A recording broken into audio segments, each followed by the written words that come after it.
Hay voces y sonidos que solo la interferencia capta. Antes no tenía que comparar precios porque el gobierno... No, yo no lo veo nada contra... O sea, más bien yo creo la lucha indígena tiene que continuar. Ha sido inusual en esta administración las reacciones en contra de la... Para que no se menoscabe ningún derecho humano de las personas trans no binarias. Hay formas diferentes de escuchar una historia. A partir de este momento, interceptamos la realidad y la contamos desde la perspectiva de interferencia.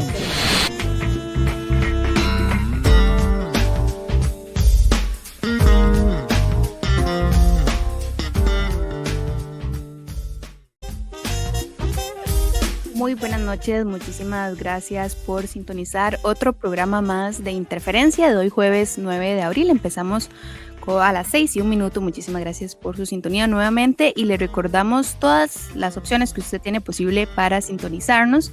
Las frecuencias universitarias, la 96.7 FM, la 101.9 FM y la 870 AM. En redes sociales, allí también nos encuentra, salimos como Interferencia CR.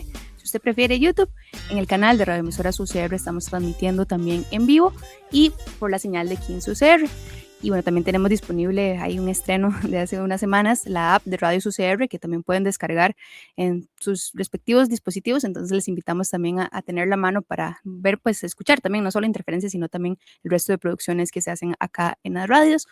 Y bueno, hoy comparto micrófonos con Hulda Miranda Picado. Buenas noches, Hulda, ¿qué tal? Hola, María Laura, hace ratillo que no coincidíamos en día acá en micrófonos.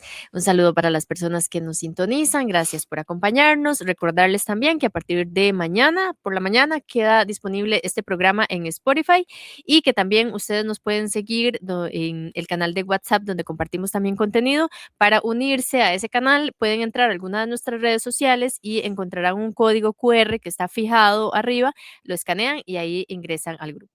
Y que recuerden también activar las notificaciones para que les estén ahí llegando todo lo que pues hacemos y les avisamos que hacemos nuevo.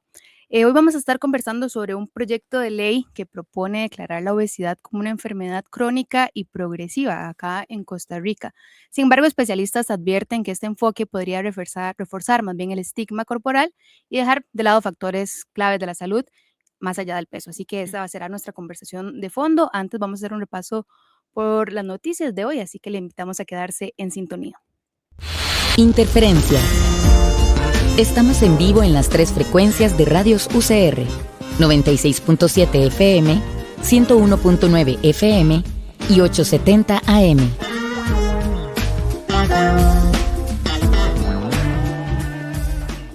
Las noticias más relevantes en Interferencia. Hacemos un repaso ahora por las noticias más importantes de hoy jueves. Nacionales.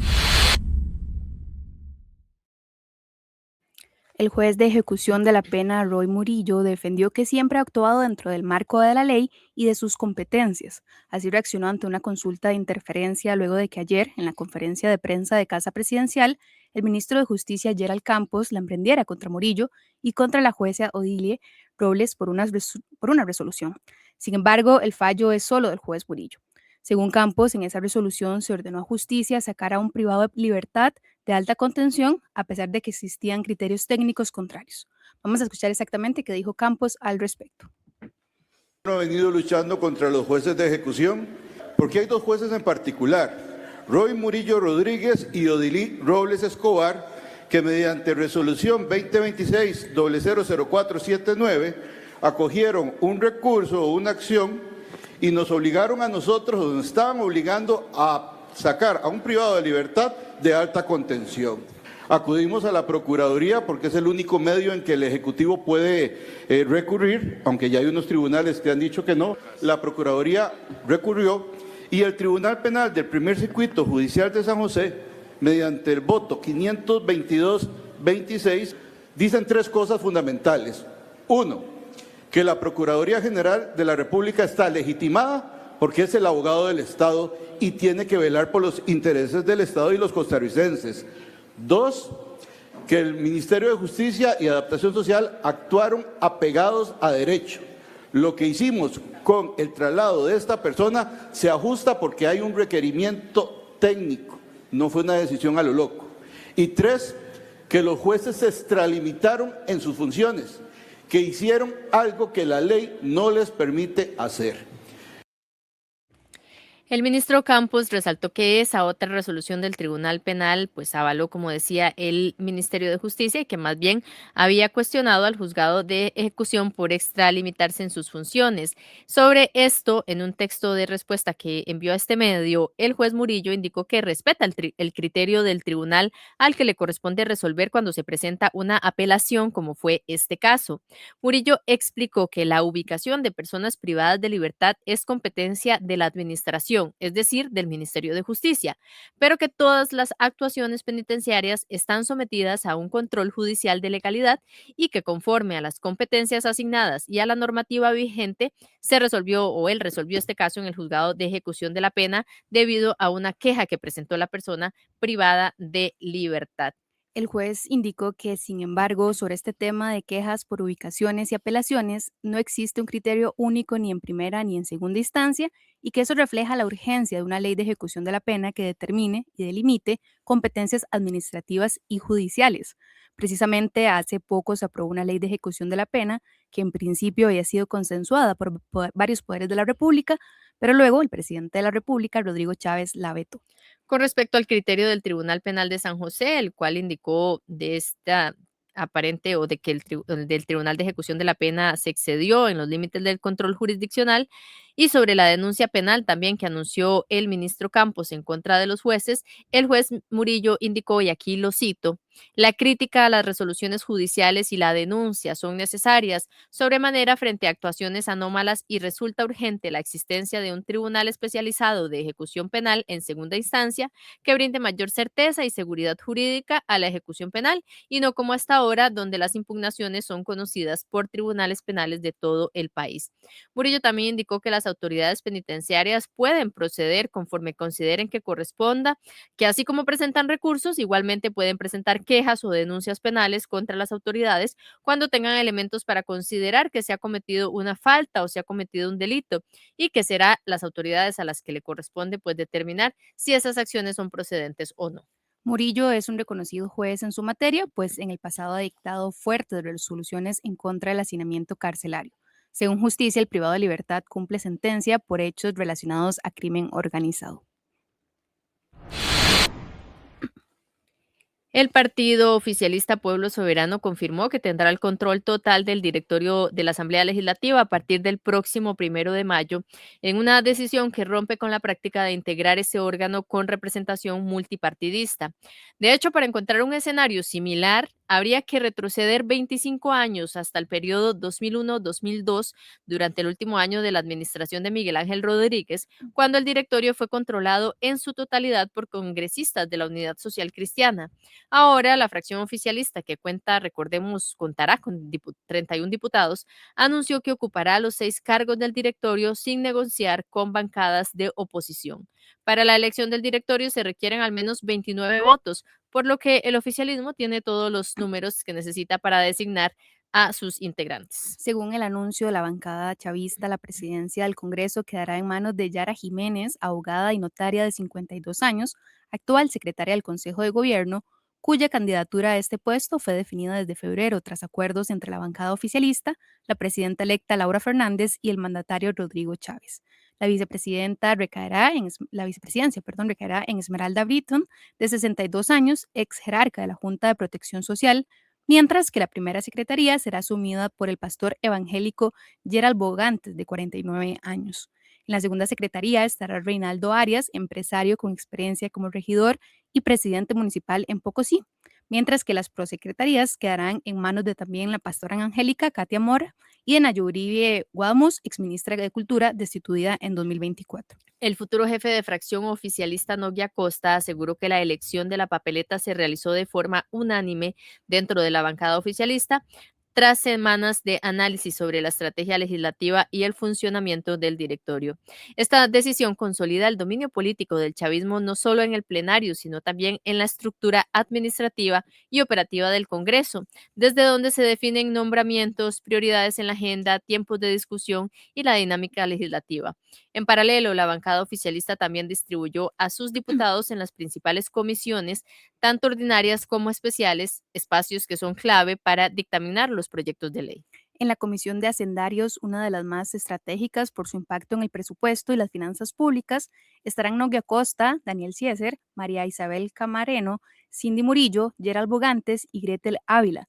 En la Comisión de Jurídicos participarán José Miguel Villalobos, Marta Esquivel, Wilson Jiménez, Cindy Blanco y Katia Blanco, mientras que en asuntos económicos figuran Stefan Brunner, Antonio Barzuna, Yuribe Guadamus, Fernando Valdía y Reinaldo Arias.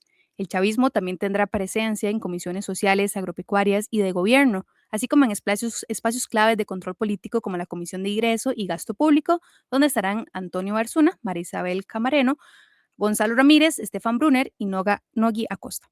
En la Comisión de Seguridad y Narcotráfico, uno de los ejes sensibles de la agenda legislativa, estarán Gonzalo Ramírez, Marta Esquivel, Daniel Cieser y Katia Calvo. A esto se suma la participación en otras comisiones especiales como Ambiente, Derechos Humanos y Relaciones Internacionales. Con esto, Pueblo Soberano no solo asegura el control del directorio, sino también posiciona a su fracción en los espacios en los que se construye y se filtra la legislación.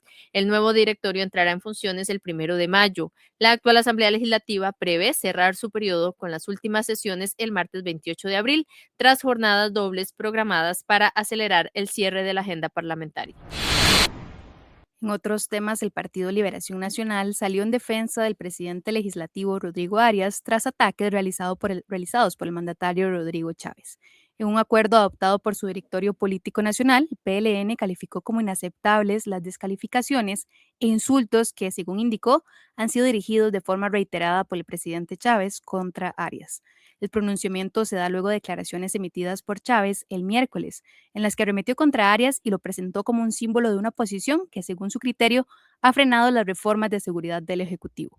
El mandatario además cuestionó el impulso de iniciativas como el proyecto para declarar la marcha El Duelo de la Patria como símbolo nacional, al señalarlo como ejemplo de improductividad legislativa frente a la crisis de seguridad. En ese contexto, Chávez afirmó que Arias se encuentra en el ocaso de su carrera política y aseguró que se arrepiente de haber intentado negociar con él al acusarlo de incumplir acuerdos durante el inicio de la administración. El presidente amplió sus críticas al accionar legislativo en general, al sostener que mientras su gobierno impulsaba medidas contra el crimen organizado, desde el Congreso se priorizaban proyectos simbólicos o se rechazaban propuestas por considerarlas excesivas. Incluso Chávez vinculó esas posiciones a una visión ideológica que, según dijo, termina favoreciendo a la delincuencia.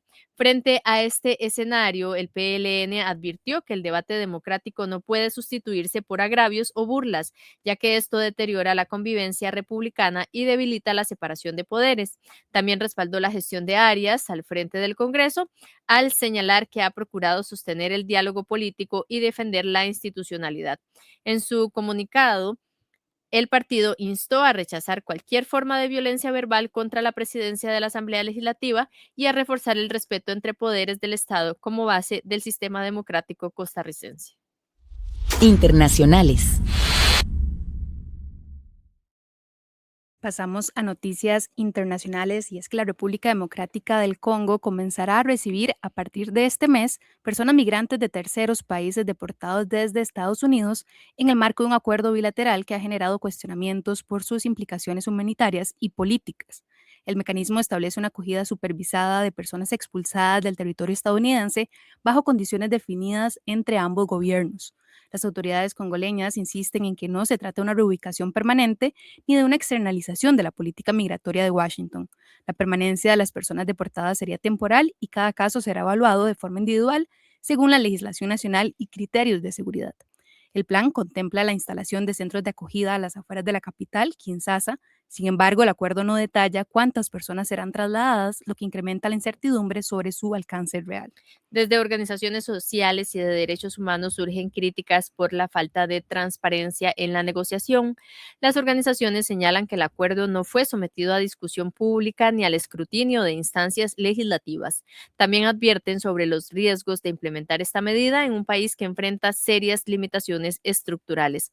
Actualmente, la República Democrática del Congo tiene más de 6 millones de personas desplazadas internas, lo que ha tensionado su capacidad institucional y humanitaria. En ese contexto, sectores sociales cuestionan la viabilidad de asumir nuevas responsabilidades en materia migratoria. El acuerdo se enmarca además en un fortalecimiento de la relación entre ambos países, que incluye cooperación en materia de seguridad, acceso a recursos minerales y apoyo financiero estadounidense, particularmente en el sector salud. Con esto finalizamos el repaso informativo. Hacemos una pausa muy breve y regresamos. Interferencia. Visítenos en radios.ucr.ac.cr y síganos en redes sociales donde nos encuentra como Interferencia CR. Diálogos disonantes.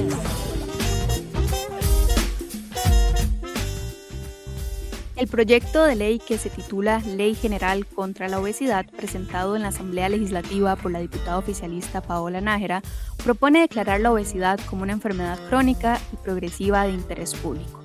La iniciativa plantea medidas que van desde el tamizaje en la infancia hasta campañas de información e involucra a instituciones como el Ministerio de Salud, la Caja Costarricense del Seguro Social y el Ministerio de Educación Pública. Sin embargo, especialistas advierten que este enfoque podría tener efectos no deseados, como reforzar el estigma corporal, simplificar la salud al peso y dejar por fuera factores estructurales como el acceso a alimentos, la salud mental o las condiciones de vida de cada persona. Para entender mejor estos matices, hoy queremos conversar sobre qué implica esta propuesta, qué riesgos podría tener o qué aspectos positivos también se plantean en ella y también cómo debería abordarse este tema de forma más integral. Para ello nos acompaña Jimena Serrano, ella es nutricionista, especialista en trastornos de la conducta alimentaria y nos acompaña aquí en cabina. ¿Qué tal, Jimena? Bienvenida. Muchas gracias por la invitación y emocionada de hablar de este tema. Muchísimas gracias por acompañarnos y de forma remota también está Francela Heikel, psicóloga especialista en atracones. ¿Qué tal, Francela? Bienvenida a Interferencia. Muchísimas gracias. Me parece que es un tema muy importante de tomar en cuenta y súper feliz de estar compartiéndolo con Jimena. Muchísimas gracias. Yo creo que quiero iniciar por el nombre del proyecto, que ya de por sí, ¿verdad? Puede decirnos mucho, ya que la forma en que nombramos las cosas, por supuesto, que importa. Así de entrada, ¿puede ese nombre ser problemático si es que, no sé, ustedes lo consideran así? Tal vez primero las impresiones de Jimena. Sí, de hecho yo creo que es un poco agresivo, como muy fuerte, ¿verdad? Como decir, vamos contra la obesidad. Creo que es un concepto también que se debe actualizar. Hoy en día, yo como nutricionista, y es muy típico que cuando se habla de nutrición y salud, ¿verdad? Es como, tengo obesidad, tengo sobrepeso. Y realmente he tenido pacientes que esa palabra los marca mucho y que no para bien necesariamente. Entonces, yo creo que el poner solamente ese nombre puede venir siendo algo como un poco agresivo, muy fuerte, como tal, ¿verdad? Entonces, sí creo que para mí se podría modificar un poco. Y me surge la duda en nutrición, ¿cuándo suelen utilizar este término? Si es que todavía se utiliza o no sé cuáles son algunas variantes o para que nos cuente un poquito. Realmente se sigue utilizando el concepto. Las personas se autodenominan obesas o tengo obesidad o tengo sobrepeso, ¿verdad? Es algo que está muy impregnado a nivel social. En mi caso como nutricionista, que no tengo un enfoque centrado en peso, no lo mencionamos, tratamos nada más como que el cuerpo sea un cuerpo grande, pequeño, mediano, ni siquiera le ponemos como un nombre como tal, simplemente el cuerpo, ¿verdad? Entonces creo que nos desligamos un poquito más como de ese concepto. Francela, igual le hago a usted la misma pregunta que hacía al inicio, ¿verdad? ¿Qué nos dice este nombre de entrada y si usted considera que de alguna otra forma puede ser problemático? Sí, a mí me llena de inquietud porque leyendo ya Infirme todo el proyecto, ahí mencionan que el IMC, ¿verdad? Que el índice de masa corporal está obsoleto, bueno, o que no es la única forma en cómo nosotros podemos determinar la salud de una persona. Y cuando nosotros nombramos términos como sobrepeso, obesidad tipo 1, 2, todo esto, viene desde ese lugar. Entonces, yo creo que desde ahí también se contradice un poco también de qué significa obesidad, ¿verdad? Porque tampoco está bien definido. ¿Qué se determina con sobrepeso? ¿Cómo podemos determinar eso? ¿Cuáles son las guías que se van a utilizar? ¿Verdad? Entonces, cuando no está bien definido y ya sabemos que esto no es un paradigma o un planteamiento donde tenemos que ver a las personas como que están saludables o no, ya estamos estigmatizando por ende el título o el proyecto en sí. Buenas noches a ambas, Jimena, Francela. Importa también para esta conversación, pues, escuchar de dónde viene el proyecto de ley, y parte de las justificaciones, ya decía María Laura en la introducción, que es una iniciativa de la legisladora Paola Nájera. Parte de las justificaciones, pues, se indica que los casos de obesidad en el país mantienen una tendencia a la alza. Vamos a escuchar parte de lo que ella nos indicó sobre estos argumentos. El proyecto busca un abordaje multisectorial e integral de una enfermedad cuyo crecimiento en nuestro país preocupa a los especialistas. Entonces, creo que esa es la principal importancia, ¿verdad?, de una enfermedad que va en aumento y que inclusive los estilos de vida que actualmente los seres humanos tenemos no favorecen el movimiento, la buena alimentación, el buen manejo del estrés, el buen manejo de las emociones, ¿verdad? Y que evidentemente estos estilos de vida conllevan a que enfermedades como la obesidad vayan en crecimiento e incluso se presenten desde edades muy tempranas. Bueno, algo que se desprende, ¿verdad?, de lo que ella dice, es que el enfoque es la obesidad es una enfermedad, y lo relaciona con manejo de estrés, estilo de vida como causas. Sí menciona el proyecto de ley, pues, que debe ser o no se debe abordar solamente, ¿verdad?, como un tema de hábitos individuales. Entonces, sí queríamos preguntarles qué factores deben tenerse presente para abordar este tema, y también esta alza que describe el proyecto de ley, si ustedes, pues, han, digamos, registrado también que así se esté dando, y cuáles pueden ser las razones de estos datos de la caja. Ujú. Bueno, yo creo que el tema como de decir que la obesidad es una enfermedad inmediatamente también es algo estigmatizante, porque como bien lo decía, yo creo que el proyecto de ley tiene como un buen enfoque, ¿verdad? El propósito es la salud, es la parte integral, tomar en cuenta diferentes entidades también, y me parece excelente, pero cuando hablamos de obesidad y que ya es una enfermedad, estamos inmediatamente estigmatizando y estamos inmediatamente diciendo todas las personas con obesidad están enfermas, y no necesariamente. Entonces, yo a nivel personal como nutricionista y profesional, lo que veo en consulta es que muchas veces estas personas categorizadas como obesas o con obesidad o sobrepeso ya se saben todo, ¿verdad? Como lo que les han recomendado a lo largo de su vida, desde tal vez la infancia, por ser niños que tienen un cuerpo grande. Entonces, al final, a mí me queda como un poco corto, ¿verdad? O tal vez yo me pregunto si yéndonos solo a ese término o yéndonos solo a, ok, tenemos que ir en contra de la obesidad, realmente vamos a abarcar todas estas aristas que son necesarias a nivel de salud. Entonces, yo realmente sí creo que solamente decir que ya la obesidad es una enfermedad es como algo muy simplista, sino que tenemos que tener como otro paradigma cuando hablamos de esto como tal. Y no sé, incluso, bueno, nos contaba usted la experiencia a nivel de nutrición.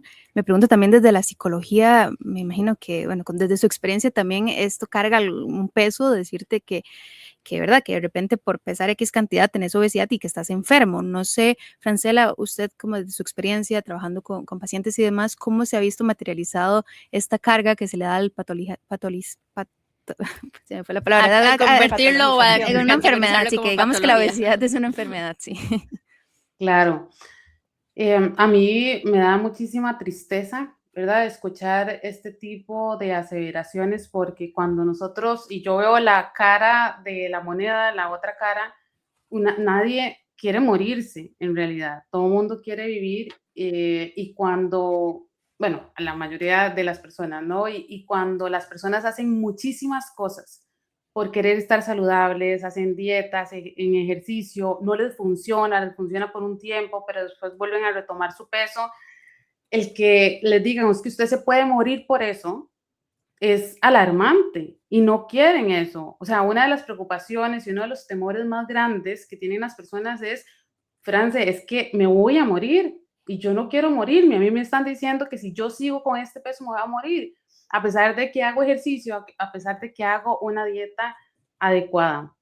Y a mí aquí sí me gustaría introducir, ¿verdad? Si me permiten, unos términos que yo creo que es importante y tal vez nos pueden aclarar un poco tal vez la visión que yo tengo y tal vez comparta Jimena y algunas otras compañeras que trabajamos en el gremio de trastornos de la conducta alimentaria, y es cuando hablamos de sesgo.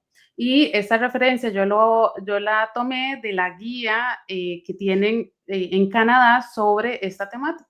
Y ellos hablan de algo muy importante, y es que el sesgo tiene 3 variables, ¿no? El sesgo es explícito, puede ser explícito.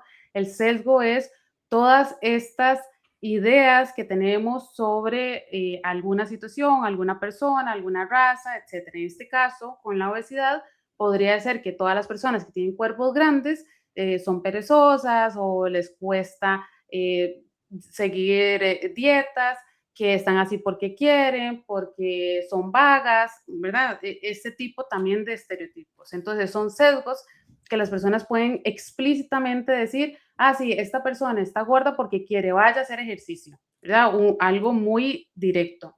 Está el sesgo internalizado, que es que la misma persona que tiene una talla grande sienta adecuado que le manifiesten este tipo de cosas y que se lo merece por su peso. Ese es muy grave, porque entonces la persona puede decir, sí, esto es violento, pero es que yo la verdad es que estoy gorda. Sí, es que el doctor tiene razón, ¿verdad? No me va a operar porque estoy gorda, entonces hasta que me opere me va a quitar el cáncer, que esos son hechos reales. Entonces, lo asumen como verdadero, incluso aunque saben que es algo violento, negativo, y se lo achacan a su peso. Y está el que más me interesa que veamos aquí, es el sesgo implícito. ¿Qué es este sesgo? Que yo puedo tener como persona sin darme cuenta, ¿verdad? Por eso es implícito. Entonces, ¿qué veo yo? Un sesgo implícito es, sí, tenemos que hacer una norma para las personas con obesidad, tenemos que tener cuidado con la estigma del peso, pero a todos los niños que tengan cuerpo grande, les vamos a poner una dieta diferente. O a todas las personas que tienen cuerpos grandes, entonces las instituciones tienen que hacer ejercicios especializados para ellos. Ese es implícito.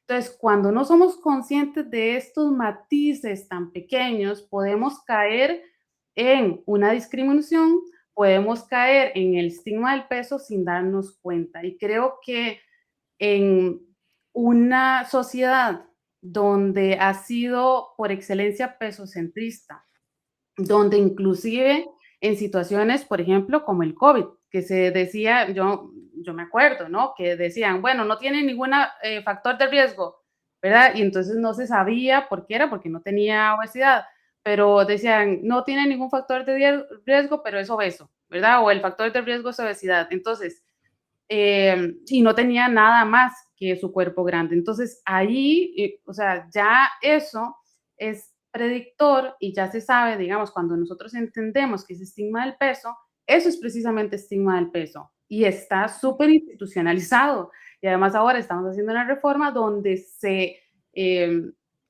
hace como algo adecuado. O sea, yo nada más me imagino a ese niño que está sentado en otra parte o que le dan un alimento diferente porque tiene un cuerpo grande. O sea, si esto no es una discriminación y no va a aumentar el bullying y no va a aumentar en ese niño un tema con la alimentación, con su cuerpo y además fomentar tal vez en algún momento un trastorno en la conducta alimentaria, pues si no estamos viendo eso, es un riesgo enorme. A propósito de este tema del estigma que, ¿verdad? Le decíamos a la diputada cuando le enviamos las preguntas que era parte de las preocupaciones de personas especialistas, quisiera pues reproducir un poco lo que nos respondió respecto de esto. Sí, que vamos a escuchar.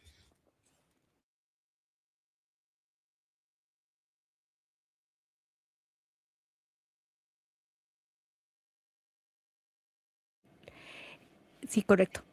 Lo que puedo mencionar es que efectivamente es una iniciativa enfocada en una enfermedad, ¿verdad? Y que de ninguna manera estigmatiza, porque la obesidad no es un tema estético ni una cuestión de voluntad individual meramente, es una enfermedad multifactorial y progresiva que está además reconocida internacionalmente, que implica una acumulación excesiva de grasa corporal que afecta la salud y la calidad de vida.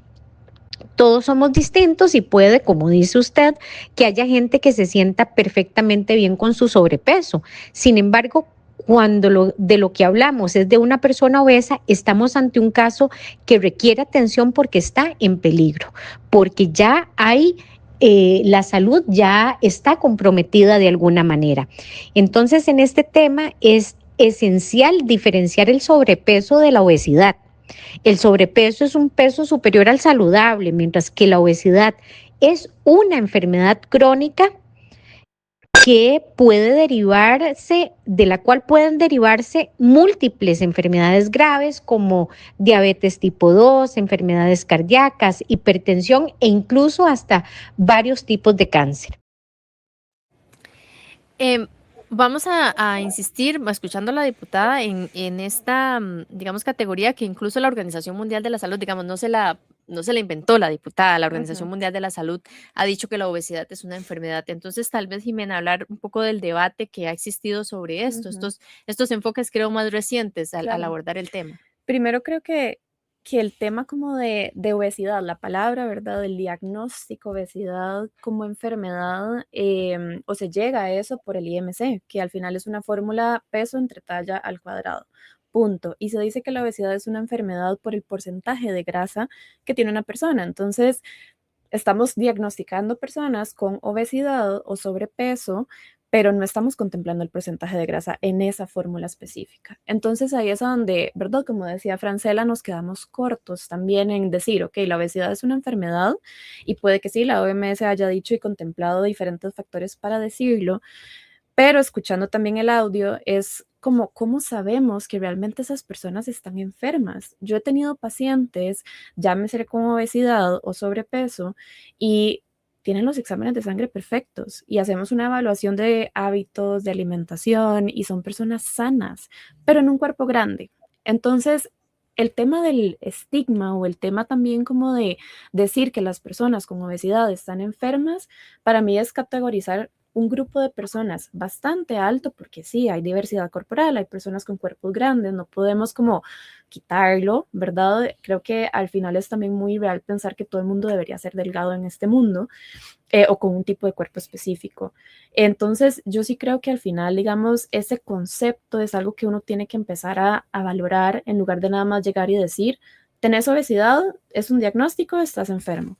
Que pueden haber riesgos, depende de cómo es el estilo de vida de esa persona, depende de la salud mental, depende de sus hábitos de alimentación, de hecho hasta el entorno, el cómo se ha rodeado, digamos, desde niño, por ejemplo, cómo lo han visto, lo han hecho ver o la han hecho ver, la alimentación, los hábitos, todo se aprende desde niños. Entonces también es como, yo creo que al final es algo importante de considerar y de valorar. Si vamos a establecer una propuesta a nivel de ley, ¿verdad?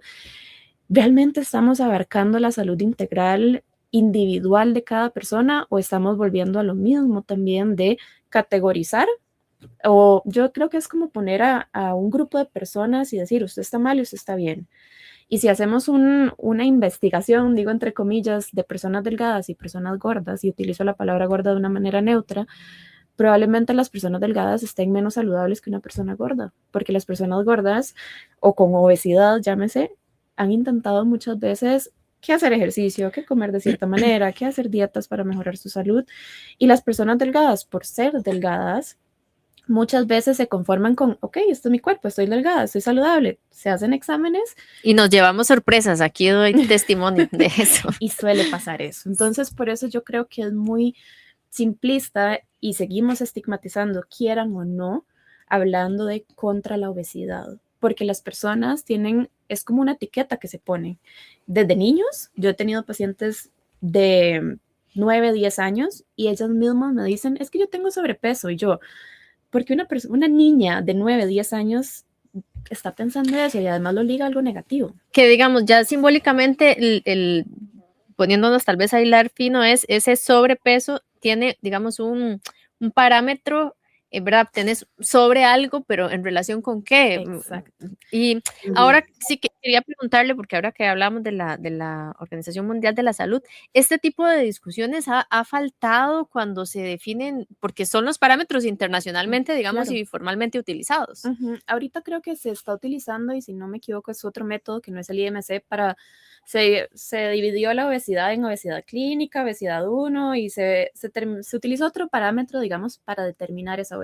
Pero volvemos a lo mismo, solamente la palabra obesidad es algo que está sesgado, es algo que está estigmatizado, es algo que viene del IMC igual, aunque se utilice otro, digamos, parámetro para definir que una persona tiene obesidad. Entonces, yo creo o desconozco en realidad si a nivel de la OMS, a ver, a nivel mundial, y creo que ahí Francela me puede también apoyar en eso, todavía estamos como empezando, arrancando a cambiar un poco el enfoque de salud, pero todavía no es por completo. Entonces yo creo que una institución tan grande o a nivel mundial todavía cuesta escuchar estos debates o estas conversaciones.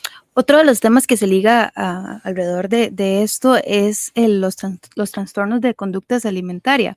¿Verdad? Me surge la duda que me imagino que ya explicaba Francela de cómo funcionan los sesgos y que también qué influencia tiene en este tipo de proyectos de ley, ¿verdad? Que puede llegar ya decíamos, a categorizar una persona obesa, sobrepeso y demás, que tanto está incluso el riesgo que se promueva este tipo de TCA, que ya de por sí está presente en otro montón de áreas de la vida donde, ¿verdad? Nos dicen que hay que tener el cuerpo de una forma y que, bueno, que es mucho de cómo se materializan esos trastornos. Entonces, desde su experiencia también tratando con personas, ¿verdad? Que atraviesen estas situaciones, qué tan riesgoso también es como enmarcar el cuerpo de una persona como enfermo y que puede llegar a pues, presentar este tipo de trastornos. Y a mí, perdón, a mí me estás preguntando. Sí, no sabía si era Jimmy.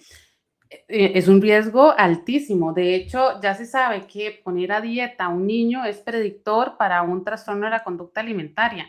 Yo creo que además es una situación súper traumática.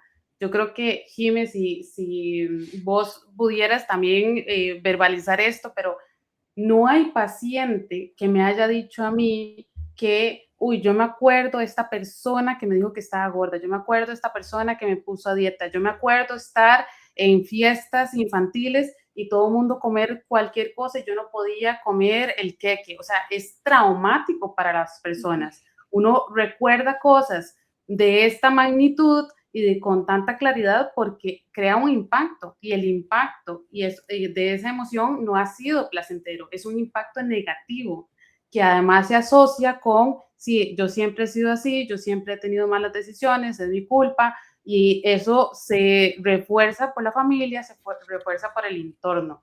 Por otro lado, a mí hay algo que me preocupa muchísimo, que tampoco se conoce mucho, y recordemos que la anorexia puede ser también una anorexia atípica, es decir, que personas que tienen cuerpos grandes pueden tener anorexia. Entonces, tienen toda esta sintomatología de no querer comer, de buscar cómo bajar de peso, de restringir alimentos, de bajar de peso de manera muy abrupta, de verse, aunque están bajando de peso, verse gordas, ¿verdad? Entonces, ¿qué es lo que sucede con una persona? Si vemos esta categoría de la diputada o del proyecto, donde hay una persona con un cuerpo grande y entonces se le dice, no, usted tiene que mejorar su alimentación, usted tiene que mejorar su ejercicio, se le involucra en todo esto, pero en sí mismo que tiene un trastorno de la conducta alimentaria restrictivo, a pesar de tener un cuerpo grande, estamos enfermando a las personas y continuamos enfermándolas. Por otro lado, cuando ella mencionaba de peso saludable, ¿verdad? O yo lo que me pregunto y sigo con este cuestionamiento, ¿cómo se va a determinar esto? Si es por el IMC y ya sabemos que no es predictor, que es algo que no podemos tomar como adecuado, ¿cuál va a ser el formato? Y si además las personas que los van a atender ya tienen estos sesgos y de una vez los mandan a tener dietas y tener ejercicio, ¿quién los está atendiendo? ¿Verdad? Entonces, tampoco podemos sobresimplificar de, una persona es que tiene mal manejo de la ansiedad o tiene mal manejo de las emociones, porque una de las cosas, por ejemplo, que sucede es que las personas van ganando también peso, no todas, y obviamente esto hay que ponerlo a cada caso, pero ya sabemos que muchas personas con obesidad tienen o podrían tener un trastorno por atracón. Entonces hay un trastorno por atracón que hace que la persona vaya en aumento. Y cuando esto no se diagnostica o el profesional de salud no lo conoce, entonces les mandan dieta y ejercicio que ya sabemos que es el enganche para que tengan más atracones. Entonces lo que estamos haciendo es formulando todo un artefacto institucional que aumenta el malestar de las personas, pero el riesgo de que estén más enfermas al final del tiempo. Entonces, a mí una de las cosas que me parece importante es que si se va a determinar a una persona por el tamaño de su cuerpo, ¿verdad? Y, por ejemplo, a un niño, que eso está dentro de las cosas que también proponen cada uno de los ítems, pero ahí proponían que un niño que tenga sobrepeso o obesidad se mande al centro de salud o que se evalúe a los niños para determinar si están obesos o con sobrepeso. Y eso es profundamente estigmatizante. Y además podemos, respondiendo tu pregunta, con estos actos, desde una buena voluntad o una buena intención, más bien estar reforzando que ese niño se meta en la cabeza de mi cuerpo no está bien, yo tengo que hacer algo al respecto y empiezo a tener hábitos inadecuados, empiezo a comer menos, empiezo a hacer más ejercicio y empiezo a desarrollar un trastorno en la conducta alimentaria y lo peor de todo es que es aplaudido. Entonces, es muy riesgoso cómo se trabaja y sobre todo si hablamos de niños y si hablamos de cómo el MEP o el Ministerio de Educación va a trabajar este tema. Yo quería pedirle a Jimena que nos ayudara con una explicacioncita muy breve sobre el IMC que ustedes ya han venido mencionando, porque me parece importante detallarlo un poco porque creo que cuando alguna persona busca algún tipo de acompañamiento, ya sea de nutricionista o incluso va a un gimnasio, por ejemplo, es clásico. Uno de los, ¿verdad? Es clásico, bueno, vamos a medirte el IMC. Entonces, sí quisiera incluso como para educar a la gente, explicar un poco por qué es que tienen ustedes estas reservas con que se utilice esto como un parámetro. Realmente, por verdad, como te decía, la obesidad se dice que es una enfermedad por el porcentaje de grasa que tiene una persona. El IMC es una fórmula matemática que se hizo hace 1800 por un matemático, o sea, no tenía ni siquiera una relación con la salud. Se empezó a utilizar para empezar a hacer como un screening de las personas, ¿verdad? Entonces ya se empieza a utilizar, se utilizan temas de salud, pero realmente no está diagnosticando salud, está categorizando a las personas solamente utilizando dos factores, peso y talla de la persona. Talla, medidas. Talla de altura. Ok. Ajá. Entonces, por ejemplo, el peso son 60 kilos y lo divide entre la talla que mide 1,63. Eso se hace al cuadrado y nos da el resultado de un número. Digamos que sea un 30. Y lo que hicieron fue como un desglose, por ejemplo, normopeso, sobrepeso, obesidad 1, grado 2, grado 3. Basado en el número que tenemos de esa fórmula, la persona tiene normopeso, bajo peso, obesidad, sobrepeso. Pero entonces, Jimena, por ejemplo, estoy, ¿verdad? Como desconozco del tema, una persona que más bien hace muchísimo ejercicio y tiene mucho músculo, tendría un índice de masa corporal muy alto. Exacto. pero no, digamos, podrían clasificarla como sobrepeso, pero en realidad es una persona que se tiene ejercita músculo. muchísimo, Exacto. tiene mucho músculo. Entonces, por eso se vuelve una fórmula simplista, una manera de diagnosticar simplista, que no nos podemos agarrar de eso para poder decir si una persona está enferma o no, ¿verdad? Y como decía Fran, al final una persona recuerda cuando alguien le diagnostica sobrepeso u obesidad. Es traumático al final. Y es algo con lo que viven desde edades muy tempranas y empieza a generar ese miedo a subir de peso, que era algo que yo quería agregar de Fran, es ese posible, digamos, TCA que se puede formar más adelante. La mayoría, por ejemplo, anorexia, bulimia, trastorno por atracón, lo que hay de fondo es un miedo a subir de peso. Entonces, la ley nos está diciendo, vamos en contra de la obesidad, en contra de un peso alto, ¿verdad? ¿Y eso qué va a generar? Más miedo a subir de peso. Se someten a dietas y las dietas no son sostenibles a largo plazo. Muchos de mis pacientes me dicen, Jime, yo ya no puedo más, he intentado todo y termino más bien dejando tirado las dietas, no quiero que me hablen de alimentación, ni de ejercicio, ni nada, porque es sumamente drástico también esos cambios, y al final estamos generando como que no salimos de un ciclo, básicamente es, ok, decirle a esa persona, tiene que bajar de peso, esa persona empieza a intentarlo muchas veces, y al final termina con un efecto rebote, por ejemplo, sube más de peso, se siente mal a nivel emocional, mental, y a la vez genera más miedo a subir de peso. ¿Por qué? Porque lo estamos categorizando como algo sumamente negativo también. Entonces, desde muy pequeñas, y ese es uno de los riesgos más grandes a nivel de TCA, es desde la niñez, ese miedo a subir de peso y, como dijo Fran, al final ser conscientes de que el cuerpo supuestamente está mal es algo que puede desencadenar un trastorno de la conducta alimentaria a lo largo de la vida. Entonces, también es como desde dónde estamos, ¿verdad?, trabajando en temas de salud, realmente. El Colegio de Nutricionistas, pues hace poco anunció públicamente que apoyaba el proyecto. Nosotros también quisimos preguntarle al colegio un poquito las razones para entender desde qué lugar lo estaban apoyando. Entonces vamos a escuchar un audio de la presidenta del colegio, Angie Jiménez, que nos dio un poco la explicación detrás. Desde el Colegio de Profesionales en Nutrición respaldamos este proyecto de ley porque parte de una realidad que no podemos ignorar. Sabemos que la obesidad es una condición compleja que está impactando la salud de miles de personas en nuestro país. Sin embargo, nuestro apoyo no es desde una visión reducista centrada en el peso, lo hacemos desde un enfoque profundamente humano y basado en evidencia, donde entendemos que la salud va mucho más allá de un número en una balanza. Creemos, ¿verdad?, los nutricionistas en la necesidad de impulsar políticas públicas que puedan generar entornos saludables para las personas, que les faciliten las decisiones conscientes y accesibles a los alimentos y que las acompañen sin juzgarlas, ¿verdad? Este proyecto lo vemos como una oportunidad para avanzar hacia eso, ¿verdad? Hacia una prevención real, una educación nutricional íntegra, un abordaje integral, interdisciplinario, en donde se pueda seguir promoviendo una sana relación con la comida. La relación con la alimentación y el cuerpo es profundamente emocional, sabemos que es emocional, que es social, que es cultural.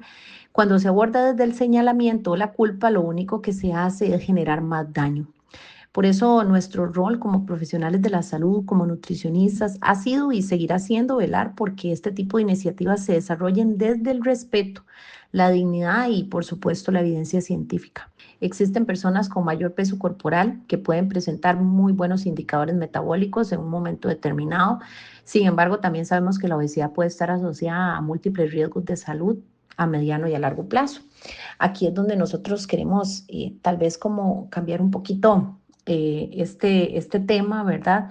Y decir que el objetivo no es tratar el peso, es siempre acompañar la salud. Cada persona sabemos que debe ser valorada de manera individual, considerando su historia, su salud emocional, metabólica y social, ¿verdad? Sumamente primordial el acceso que tenga también a los alimentos y es fundamental reconocer que por supuesto hay condiciones médicas, hormonales, genéticas y tratamientos que pueden modificar la composición corporal de una persona. Por eso reducir todo a peso no es inexacto, lo vemos como algo injusto porque no iría de la mano con nuestra convicción. A propósito que decía la presidenta del Colegio de Nutricionistas de lo problemático que puede ser reducir todo al peso, en ocasiones cuando se abarca este tema y se escucha testimonios de las personas también, cuentan, he escuchado también que al acudir a una consulta, una persona gorda, de repente el médico le atribuye cualquier síntoma que tenga a su peso. Es que me duele tal, sí, porque es que usted, ¿verdad? Tiene este peso, ¿verdad?